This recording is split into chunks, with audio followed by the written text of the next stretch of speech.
నిన్న మొన్నటి వరకు సలార్ ఈ రికార్డు క్రియేట్ చేసింది. అక్కడ సెన్సేషన్ క్రియేట్ చేసింది. ఓటీటీలో దుమ్ము దులిపేసింది అనే మాట వినిపించింది. ప్రస్తుతం సలార్ టైం అయిపోయినట్టే. కానీ ప్రభాస్ ఫ్యాన్స్ మాత్రం సలార్ సినిమాతో ఫుల్ సాటిస్ఫై అయ్యారు. ప్రభాస్ కటౌట్కి ప్రశాంత్ నీల్ ఇచ్చిన ఎలివేషన్ గూస్ బాంబ్స్ తెప్పించింది. పైగా అసలు కథ మొత్తం సెకండ్ పార్ట్ శౌర్యాంగ పర్వంలో ఉందని పార్ట్ 1 సలార్ సీజ్ ఫైర్లో చెప్పేశాడు ప్రశాంత్ నీల్.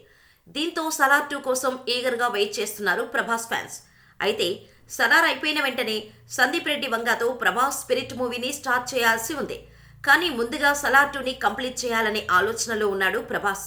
దీంతో ప్రస్తుతం స్పిరిట్ను హోల్డ్లో పెట్టినట్టుగా తెలుస్తోంది. ఇప్పటికే శౌర్యాంగ పర్వం స్క్రిప్ట్ రెడీగా ఉంది. పార్ట్ 1తో పాటు సెకండ్ పార్ట్ 2కి సంబంధించిన కొన్ని సీన్స్ కూడా షూట్ చేసి పక్కకు పెట్టారు. ఏదైనా ఉంటే స్క్రిప్టులో చిన్న చిన్న మార్పులు చేసి బ్యాలెన్స్ షూటింగ్ కంప్లీట్ చేయాల్సి ఉంటుంది. అందుకే వీలైనంత త్వరగా సలార్ 2 పూర్తి చేసి వచ్చే ఏడాదిలో రిలీజ్ చేయాలని చూస్తున్నారట.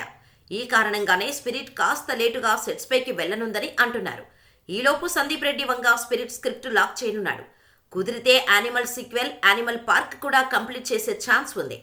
ఆ తర్వాతే స్పిరిట్ని స్టార్ట్ చేయనున్నారు.